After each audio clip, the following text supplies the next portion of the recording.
A formar parte de este panel son Sergio Berenstein, presidente y director general de Consultora Berenstein. Bienvenido, Sergio. Marcelo Scaglione, fundador y CEO del Centro Internacional para la Convergencia con la OCDE, y Javier Lozada, presidente de la Cámara Argentino-China. Fuerte el aplauso para todos nuestros invitados de este último panel que, reitero, va a hablar sobre el contexto macro y política actual.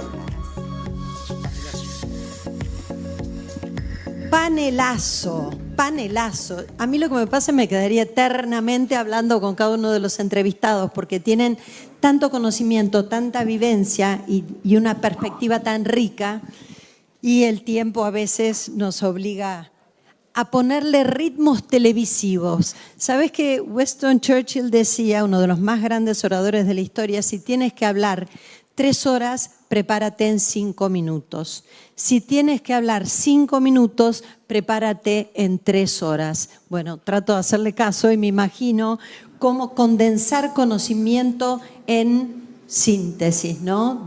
Que refleja, se escucha fácil, pero refleja mucha sabiduría y mucho conocimiento. Por eso, yendo al contexto económico, político, nacional y teniendo en cuenta que 2027 tenemos elecciones presidenciales, ¿cómo estás viendo este contexto y qué visualizás? Un gusto estar acá. Gracias, Ceci, por la convocatoria y por compartir este panel tan prestigioso. El mejor profesor que tuve en el doctorado me dijo: lo más importante que vas a hacer en tu vida es viajar en ascensor con alguien que va a hacer la diferencia en tu vida. Así que más vale que te prepares para, en ese viaje en ascensor, convencerlo de algo que va a cambiar efectivamente el destino de tu trayectoria. Y es así. Así que en ese viaje en ascensor les cuento lo que creo que va a pasar. No sé. Porque estamos en un contexto muy incierto, donde hay, sobre todo económicamente, vectores que van para lados muy distintos, cosas que son maravillosas, otras que son muy preocupantes, y todo convive. Porque la política está como redefiniéndose después de este shock que fue el triunfo de Javier Milei. Incluso Javier Milei se está redefiniendo. No es lo mismo ser candidato que defender una gestión. Y fundamentalmente acá hay una sociedad que viene acompañando con un esfuerzo increíble, inédito. Cuando viajo afuera, lo primero que me preguntan es: ¿cómo puede ser que en Argentina, que siempre fue un país tan conflictivo, ahora en medio de semejante transformación, las cosas están relativamente calmas? Yo enfatizo lo de relativamente, ¿no? Porque siempre hay conflictos, pero es cierto, ¿no? Bueno, creo que aquí hay 2 preguntas que no puedo contestar. La primera pregunta, la más importante, es si este esfuerzo la gente va a pensar que valió la pena. Y la segunda pregunta es si está dispuesto a seguir haciéndolo, porque el camino que eligió el país es un camino de competencia, es un camino de esfuerzo, es un camino que implica mucho más de lo que veníamos acostumbrados a hacer. Así que no puedo contestar la pregunta, pero sí tengo una clave, y es: hay que mirar la fragmentación de la oferta política, cuántos candidatos relevantes van a formar parte del juego político electoral. 2, la distancia ideológica, la polarización que existe entre los principales candidatos. Esas 2 claves te van a permitir entender hacia dónde va el proceso electoral. Gracias, Sergio. El señor Scaglione ha sido artífice del acuerdo de libre comercio de Argentina-Mercosur con la Unión Europea a través de la OCDE. Primero, gracias y felicitaciones por una tarea que te llevó ¿cuánto tiempo? Bueno, en primer lugar, precisar un poco las cosas. Este acuerdo comenzó en 1999, comenzó la negociación. Yo me fui a estudiar una maestría a Francia en la Escuela Nacional de Administración, la famosa ENA, en el año 2002, y me fui a estudiar justamente qué tenemos que hacer desde el Mercosur para parecernos a Europa en cuanto a construcción. Y me acuerdo que en el 2003 publiqué una columna en Le Figaro hablando de la importancia del acuerdo Unión Europea-Mercosur, tanto para Europa como para el Mercosur. Bueno, pasaron después de eso, pasaron casi 25 años, un proceso donde Pero intervino... nunca largaste la toalla, ¿eh? Siempre seguiste en ese camino. Después nos metimos con la OCDE, y vamos a hablar también de eso. Vos hacías una pregunta hace unos instantes a Sergio, que es lo que se viene. Yo quiero hacer una pregunta al auditorio, que levanten la mano aquellos que quieren vivir en una Argentina que sea un país rico. Bueno, unanimidad.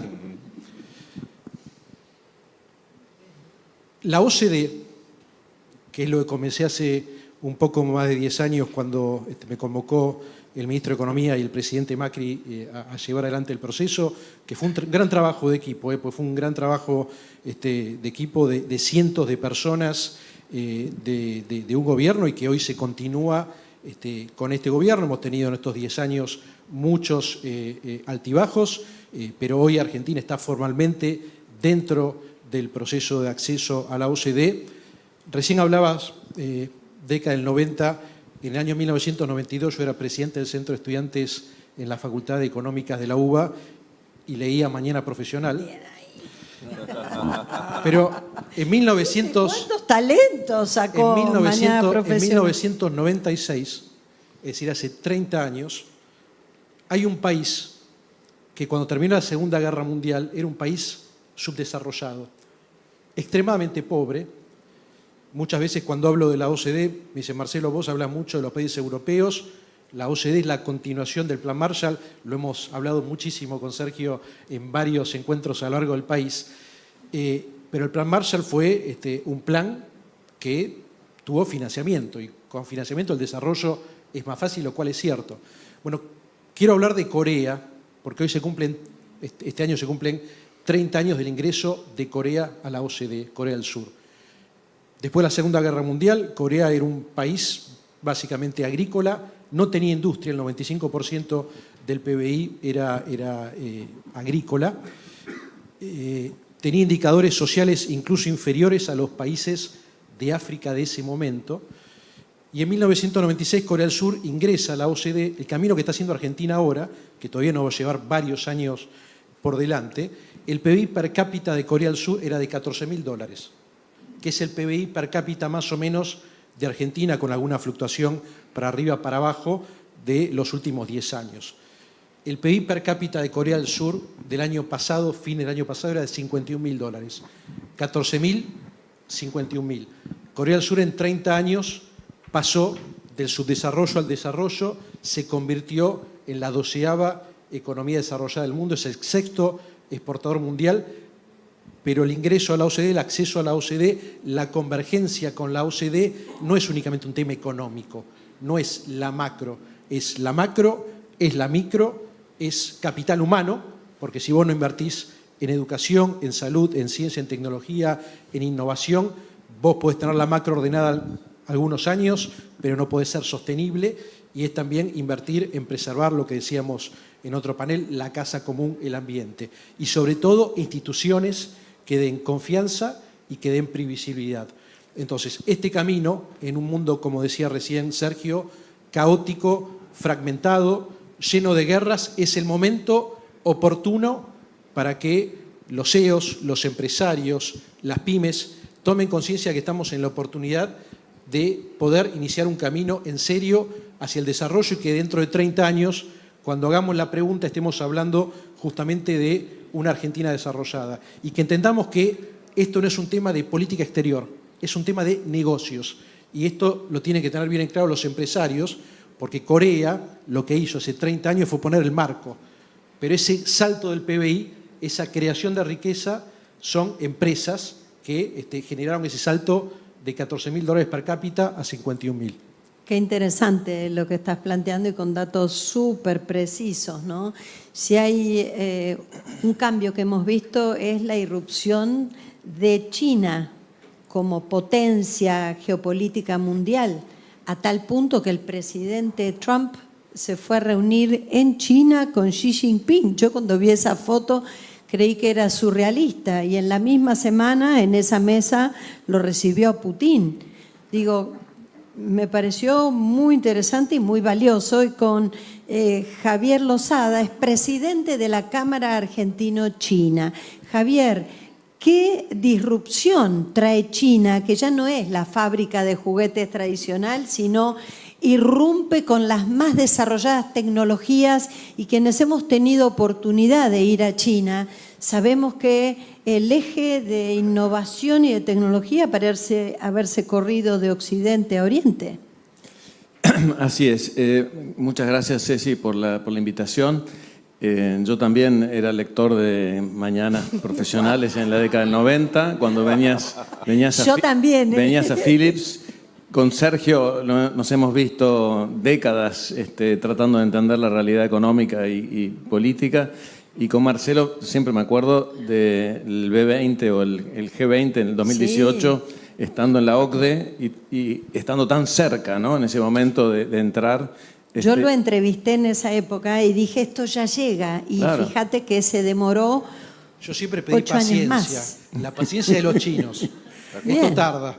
Y quiero hacer honor a que está Pedro, que fue el Sherpa del... Un aplauso a Pedro Villagra G20, Delgado, Pedro Sherpa Villagra del B20 en ese momento y el G20.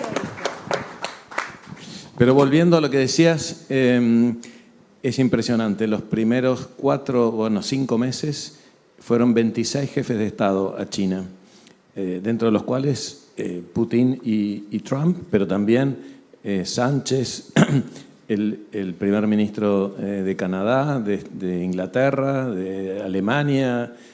Realmente hay un nivel, digamos, de atención a lo que es China hoy muy importante. Orsi de Uruguay. Y el de Uruguay, exactamente.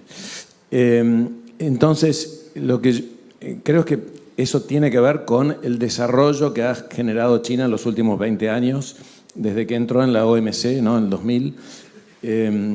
Ha desarrollado una serie de industrias fundamentales para generar este impacto en la tecnología, como por ejemplo la robotización, como por ejemplo las energías renovables, como los autos eléctricos, como muchas otras industrias. Estuve ahora 2 semanas, acabo de llegar de allá, y por ejemplo estuve en una empresa que tiene solo 10 años, de 3 fundadores que estudiaron en Estados Unidos, trabajaron en multinacionales y en 10 años tienen la empresa de robotización de operaciones craneanas, un robot para hacer operaciones en el cráneo, con aprobaciones en el FDA americano, con patentes en todo el mundo. La velocidad, para mí lo que lo destaca es la velocidad de ese desarrollo. Y eso se ve en todos los ámbitos. En Argentina yo creo que tenemos que aprovechar mucho de eso. Si vemos Expo Agro, en el último Expo Agro vimos mucha tecnología china que ayuda a bajar el costo, a ser más competitivos y por ende a generar mayor y mejor producción, y que esa producción también sea vendida y que China la compre, entonces generemos un círculo virtuoso en ese sentido. ¿Crees que China corrió el eje de la comunicación política y lo dedicó directamente a su perfil empresarial con políticas liberales cuando sabemos que tiene un gobierno de estructura comunista? Yo creo que ha desarrollado el tema económico y comercial de una forma muy importante. Por ejemplo, acaban de tomar una medida que fue eliminar todos los aranceles para los productos que vienen de África. Toda empresa de África que exporta a China no tiene que pagar ningún arancel. Es un tema geopolítico, pero eminentemente es un tema económico y comercial, ¿no? Vemos un mundo polarizado, que se mantiene polarizado.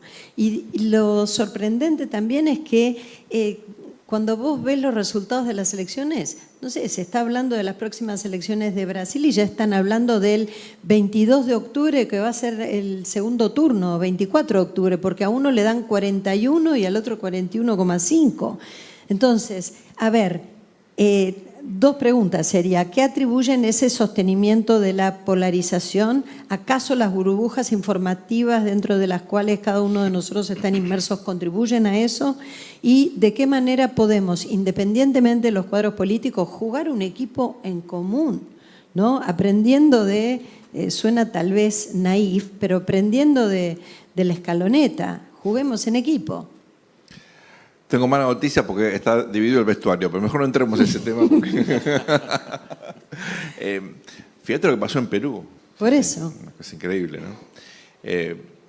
Tengo buenas noticias porque me dicen los especialistas, tengo un gran amigo peruano que va a ganar Keiko por muy poquitito por el voto de los extranjeros, o sea, los peruanos que están en el exterior.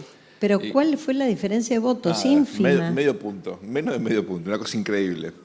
Bueno, a ver, la polarización no es nueva, sí está más generalizada. Teníamos fenómenos de polarización, por ejemplo, en Estados Unidos, elecciones muy parejas que se definían por pocos representantes. ¿Se acuerdan la famosa elección entre Gore y Bush, que se decidió por estos representantes del colegio electoral de Florida? En fin, hay muchas experiencias de situaciones donde ideológicamente la distancia, por eso te saqué el tema antes, entre los principales actores es alta. De hecho, cuando empezó la democracia en América Latina, ya por los 80, había una tendencia a generar cambios hacia sistemas parlamentarios, con la hipótesis hoy discutida de que como en el parlamentarismo tenés partidos que representan nichos, es más fácil armar coaliciones y evitar que la polarización termine generando problemas de gobernabilidad. Hoy eso está muy debatido porque tenés problemas de gobernabilidad en todos lados, ¿no? Pero lo que quiero aclarar acá es que lo que sí ocurrió, y esto es muy importante, es que en muchos países hemos visto un colapso del sistema de partidos tradicional. Ocurrió en Perú, ocurrió en Chile, ocurrió en Brasil, en Colombia no existen más los partidos que conocíamos, en México. Bueno, en Estados Unidos sigue existiendo el nombre republicano y demócrata, pero los partidos en sí mismos cambiaron muchísimo. Son cosas diferentes cuando uno empezaba a viajar y a conocer políticos allá en la década del 80, comienzo de los 90. Entonces, estos cambios hacen que esta tendencia a enfatizar las diferencias, donde ahí sí las redes sociales y la dinámica muchas veces, y esto es algo muy interesante, fíjense, los mecanismos de democracia directa tienden a enfatizar la importancia relativa a la ideología en política. Lo vimos en el Brexit, por ejemplo. Lo vemos cuando hay internas partidarias donde los que participan son poquitos y eligen candidatos afines a su ideología, con lo cual, claro, terminan generando una distancia ideológica muy significativa. Estados Unidos empezó a tener primarias en la década del 70 y a partir de ese momento hay cada vez más conflictos porque tenés representantes de los partidos que son ideológicamente más duros. Antes tenías los jefes partidarios que a dedo te decían quién competía. No era bueno, no estoy defendiendo el viejo sistema, pero claro, era más fácil controlar quién competía. Entonces, para hacer una síntesis, acá lo que está en tensión es la democracia, como la conocemos hasta ahora. Están los pesimistas que creen que es el fin de la democracia, que hay deslizamientos autoritarios, liderazgos patrimonialistas o no patrimonialistas, y estamos los que pensamos que es un momento de recesión democrática, pero como ocurrió en la década del 20, 30, 40 del siglo pasado, después la gente cuando prueba las alternativas vuelve a la democracia, ¿no?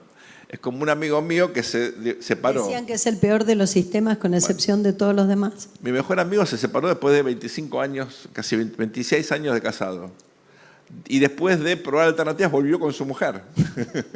Entonces, ojo, yo creo que el matrimonio es lo mismo que la democracia, ¿no? Es el peor sistema, pero no hay ninguno mejor, ¿no? Entonces, yo creo que con la democracia va a pasar lo mismo. Va a llegar un momento en el cual la gente se va a dar cuenta que no está bien, que está peor sin democracia y va a volver a tolerar la democracia aún con las dificultades que todos sabemos que tienen. Gracias, Sergio. Marcelo. Mira, estaba escuchando atentamente a Sergio y me vienen a la memoria algunos antídotos contra la polarización.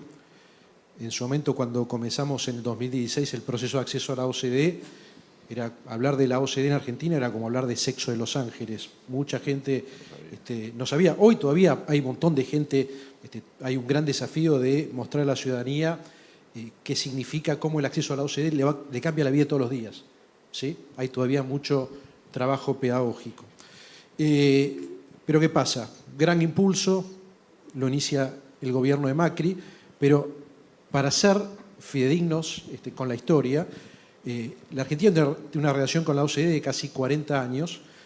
Comenzó a participar en la década de los 90, en la presidencia de Menem, cuando leíamos Mañana Profesional, y comenzó en el primer comité de la OCDE en 1994.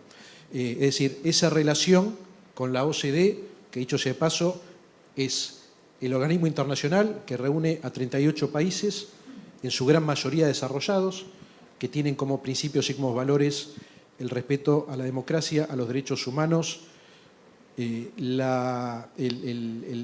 respeto a la economía, la promoción de la economía de mercado.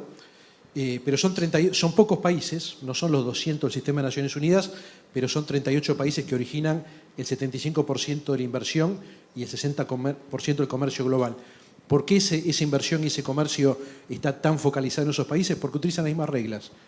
Son esas reglas que permiten generar confianza y generar previsibilidad. ¿Qué pasa? Esto comenzó la segunda vez que Argentina aplica la OCDE. La primera vez, como decía, fue en la presidencia Menem, con el canciller Guido Di Tella, ya por 1997. En febrero del 2016 comenzamos nuevamente el proceso.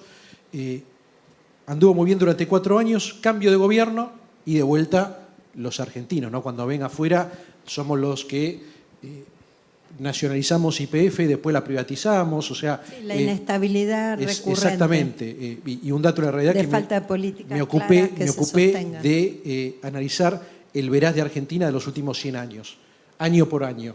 Los 100 años anteriores al comienzo de la presidencia de Milei, Argentina tuvo 92 años de déficit fiscal, 92, solamente 8 años de superávit. Esos 92 años se financiaron con endeudamiento externo, con préstamos de afuera. En estos 100 años tuvimos 7 defaults, ¿sí? Algunos dicen más, pero bueno, en general 7 defaults, de los cuales 4 en los 40 años de democracia.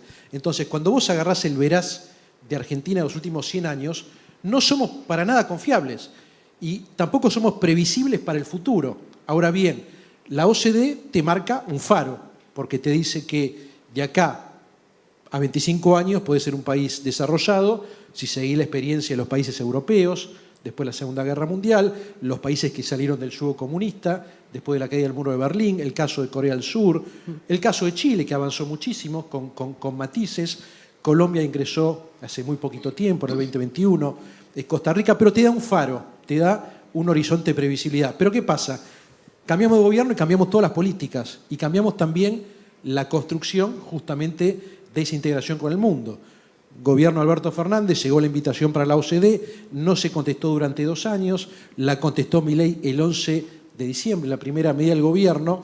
Entonces, ¿qué pasa?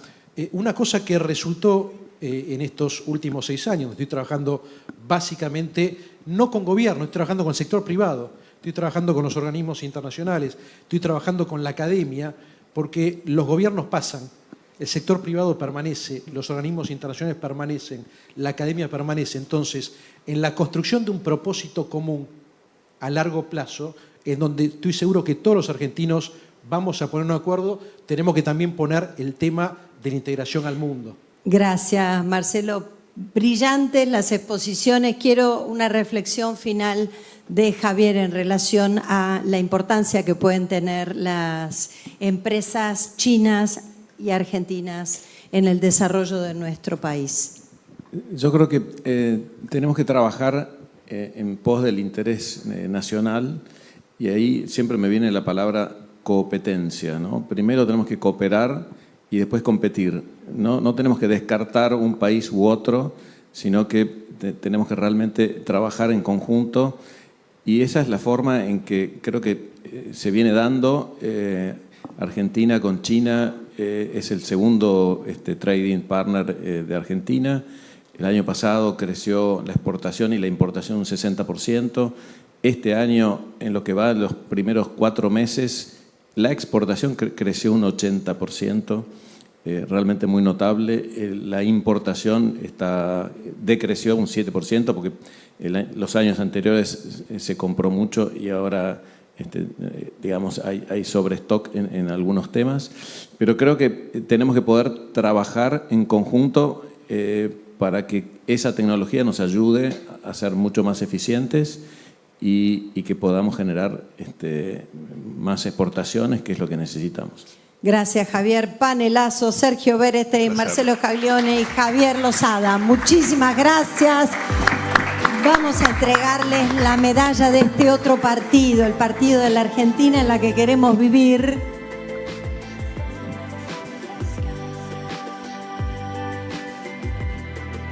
Y siempre es lindo llevar la bandera, ¿no es cierto? Hacemos foto.